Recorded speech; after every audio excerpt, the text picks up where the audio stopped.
Saludos, apreciadas ovejas del redil del norte, redil de la Huacatala. Saben que los amo y no veo la hora de poder abrazarles y de tomarme un cafecito con cada uno de ustedes. Sé que dentro de poco el Señor va a permitir que podamos otra vez reanudar nuestras celebraciones y poder volver a la vida normal. Permítame, sincronizo pantalla con ustedes. Estamos en la serie Cuando no entiendo a Dios. Hoy es nuestra tercera predicación y si se perdió las dos anteriores, les recuerdo que la puedes escuchar en nuestra página web redilnorte.org en la sección predicaciones. Así que vamos a tener un momento de oración y pidamos la bendición para la predicación del día de hoy. Oremos. Padre, en el día de hoy te damos gracias que nos permites reunirnos una vez más a través de estos medios virtuales. Queremos pedirte en este momento que nos fortalezcas a través de tu palabra. Pedimos que tu Espíritu Santo nos ilumine en este momento para que tu palabra obre en nuestras mentes y en nuestros corazones. Te lo pedimos, Padre, en el nombre de Jesús. Amén. Bien, hemos estado diciendo en las últimas semanas que es sumamente importante recordar algunas cosas a la hora de enfrentar momentos difíciles y sobre todo de atravesar valles oscuros en la vida.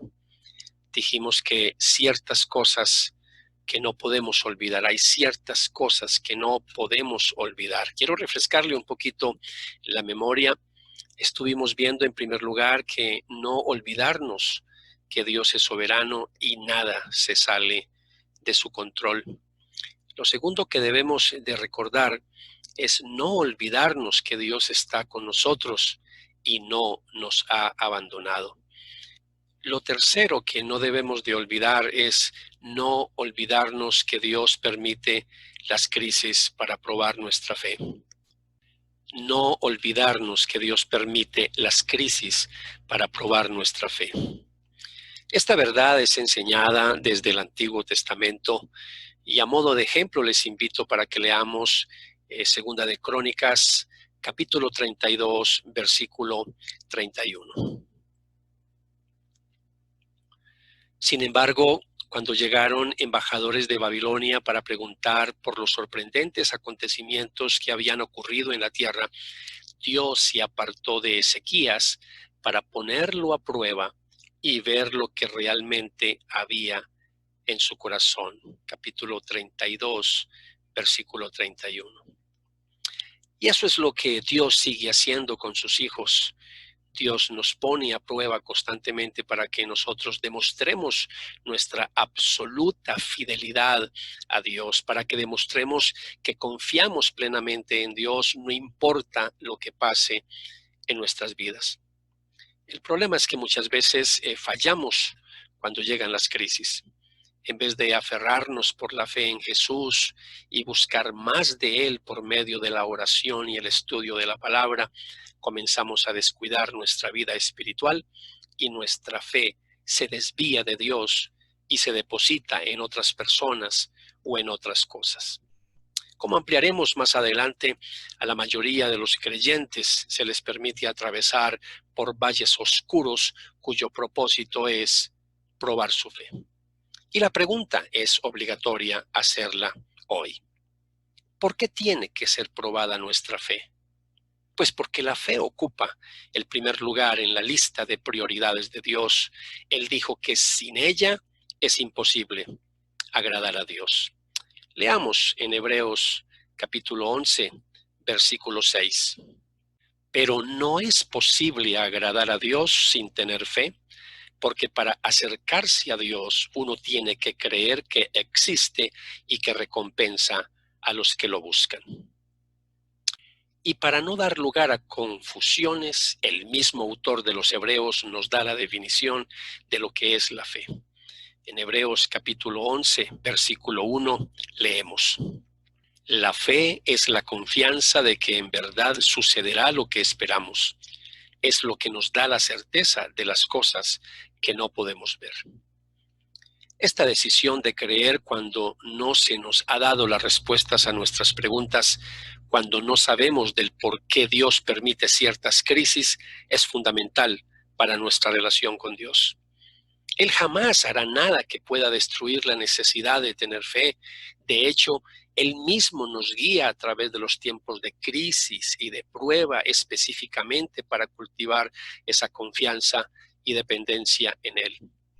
En Hebreos capítulo 11, versículo 7, leemos: Por fe, Noé, cuando Dios le advirtió que habían de pasar cosas que todavía no podían verse, obedeció y construyó la barca para salvar a su familia.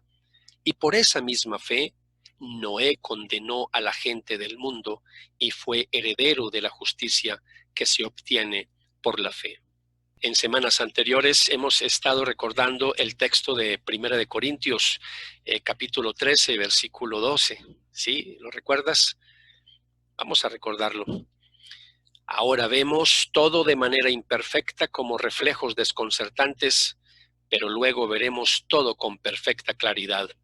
Todo lo que ahora conozco es parcial e incompleto, pero luego conoceré todo por completo, tal como Dios ya me conoce a mí completamente. Es claro por este texto que no se nos prohíbe que tratemos de comprender lo que muchas veces nos pasa en la vida.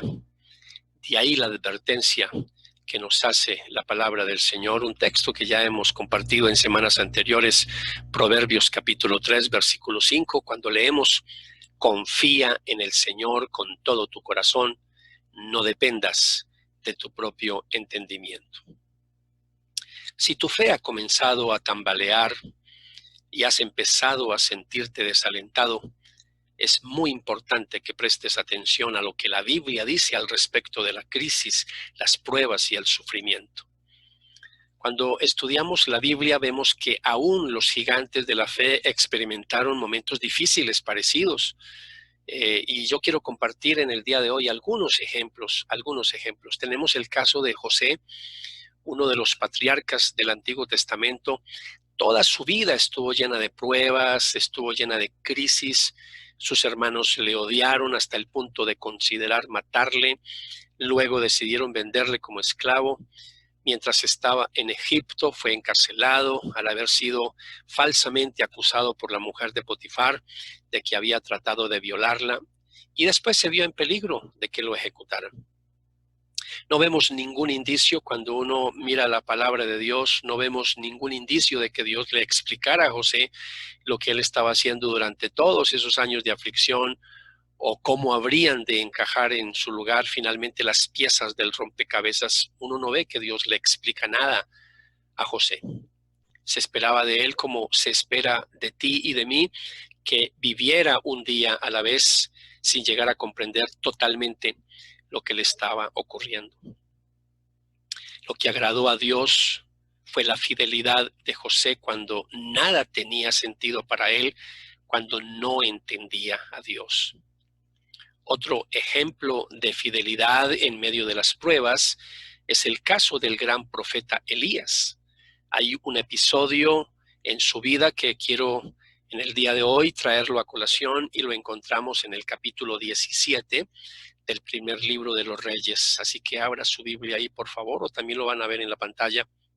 Versículo 3 y versículo 4, donde leemos: Vete al oriente y escóndete junto al arroyo de Querit, cerca de su desembocadura en el río Jordán.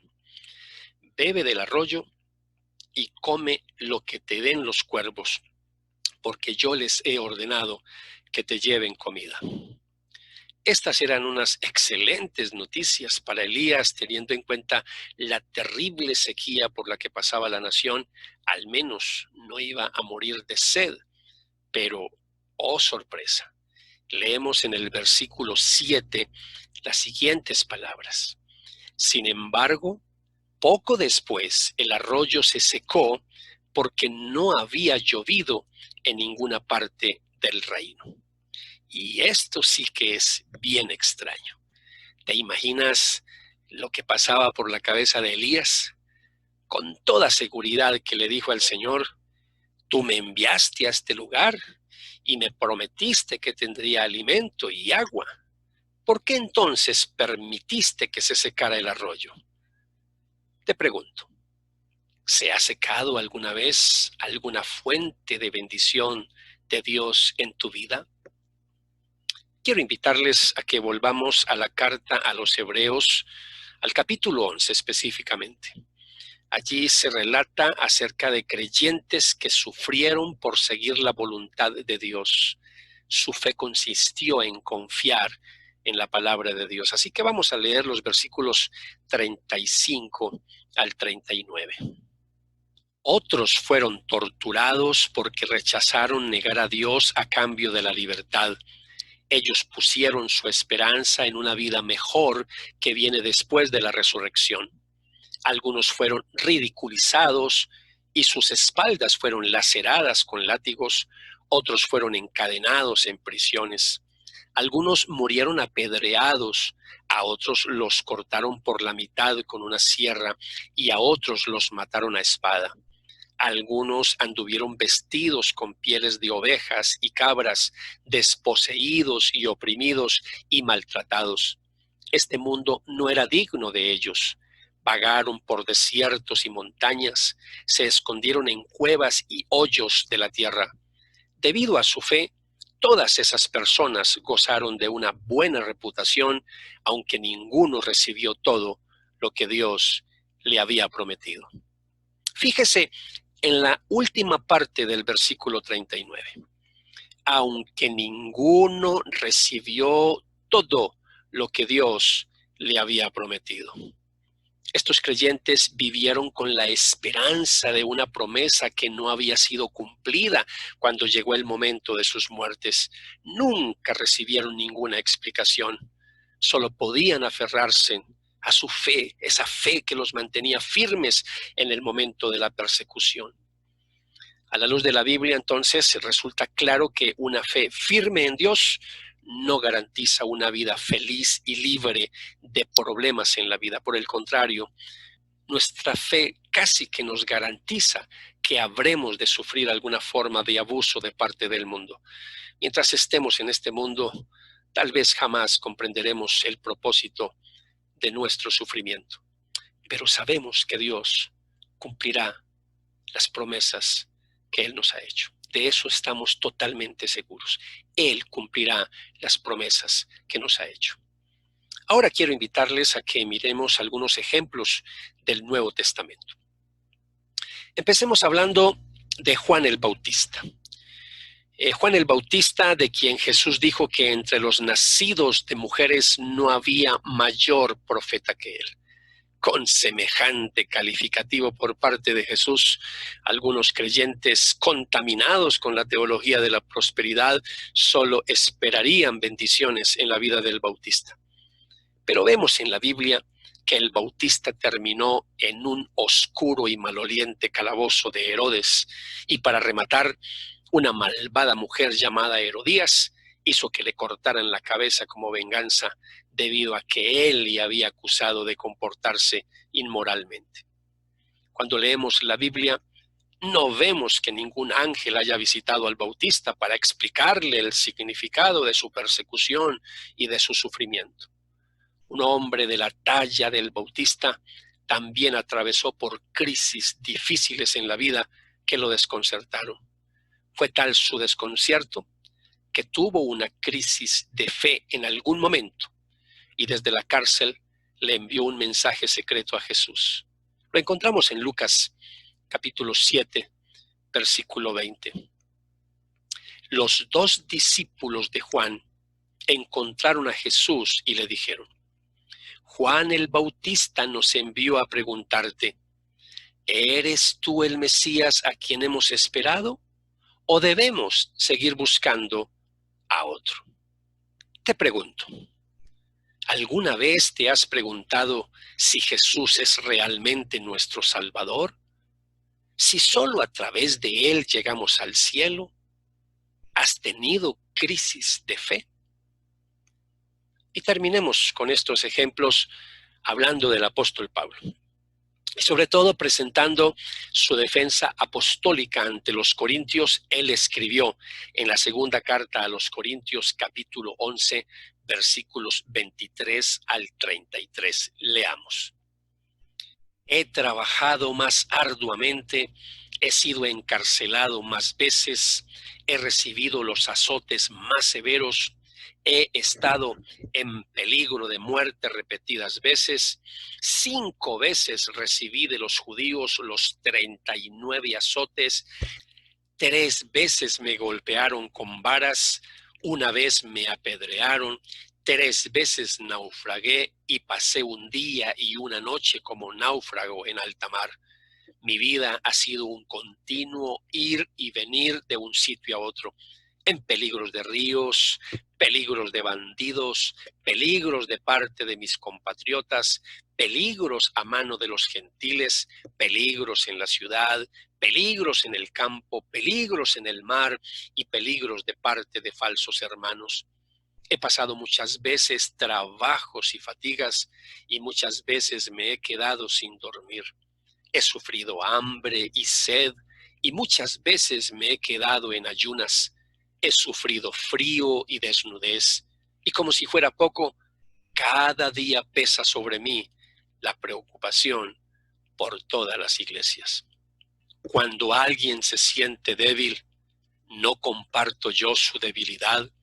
Y cuando a alguien se le hace tropezar, no ardo yo de indignación. Si me veo obligado a jactarme, me jactaré de mi debilidad. El Dios y Padre del Señor Jesús, sea por siempre alabado, sabe que no miento.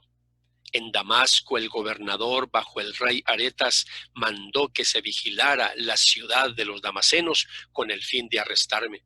Pero me bajaron en un canasto por una ventana de la muralla y así escapé de las manos del gobernador. Cuando miramos todo este arsenal de textos bíblicos, nos damos cuenta que la vida cristiana no es nada fácil. Es cuando entendemos mucho más la enseñanza de Jesús cuando dijo en Mateo capítulo 7, versículo 13, solo puedes entrar en el reino de Dios a través de la puerta angosta. La carretera al infierno es amplia y la puerta es ancha para los muchos que escogen ese camino. Sin embargo, la puerta de acceso a la vida es muy angosta y el camino es difícil. Y son solo unos pocos los que alguna vez lo encuentran. Es más, Jesús dijo de manera categórica que como creyentes en este mundo pasaríamos por muchas pruebas. Así lo encontramos en el Evangelio de San Juan, capítulo 16, versículo 13. Les he dicho todo lo anterior para que en mí tengan paz. Aquí en el mundo tendrán muchas pruebas y tristezas, pero anímense, porque yo he vencido al mundo.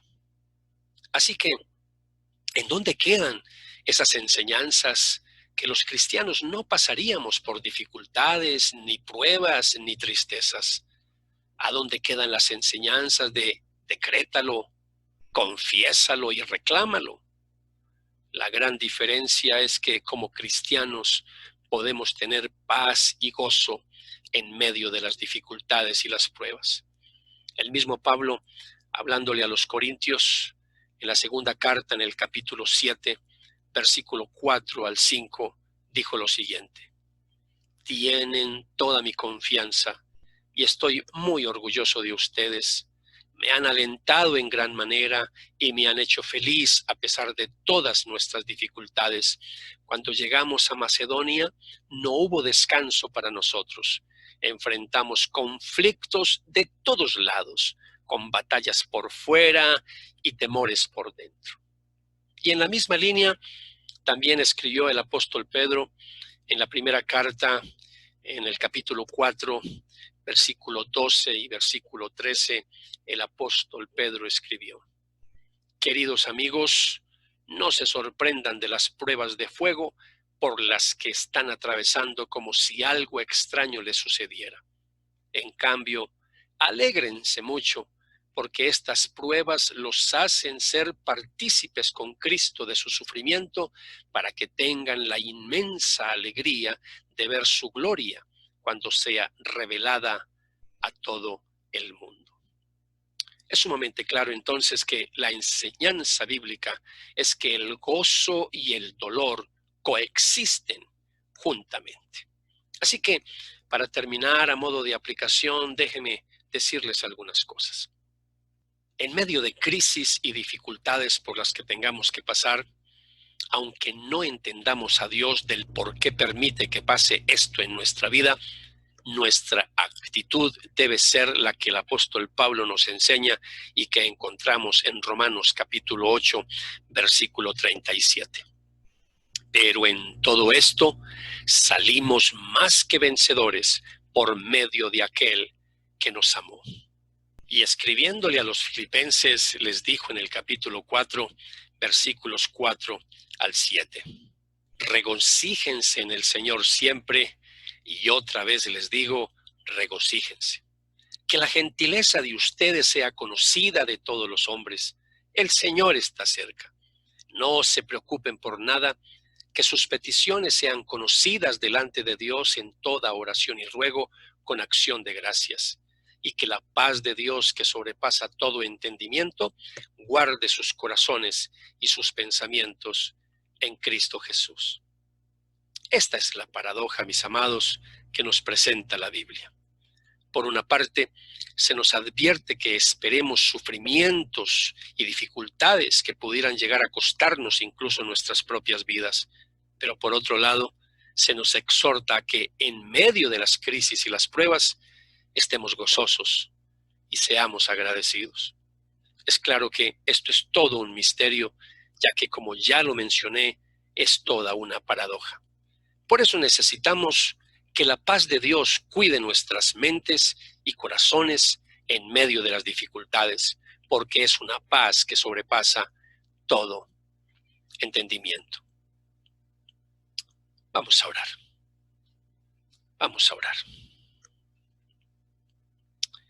Amado Padre Celestial, te damos gracias por recordarnos en el día de hoy que tú eres soberano y que nada se te ha salido de tus manos, por recordarnos que tú estás con nosotros y no nos has abandonado, por recordarnos que tú, Señor, permites las crisis en nuestra vida para probar nuestra fe. Padre Santo, si bien es cierto que muchas cosas que pasan en nuestra vida o en nuestra familia no las entendemos, tú nos mandas a confiar en ti y a descansar en ti. Gracias por recordarnos que en la vida cristiana tanto el dolor como el gozo coexisten juntamente. Gracias por enseñarnos que mientras estemos en este mundo, tal vez jamás comprenderemos el propósito de nuestro sufrimiento, pero sí sabemos por tu palabra que tú cumplirás las promesas que nos has hecho. Te pedimos que nos sigas hablando a través de tu palabra por medio de esta serie que estamos estudiando, Cuando no entiendo a Dios. Te lo pedimos, Padre, en el nombre de Jesús. Amén. Y amén. Dios les bendiga.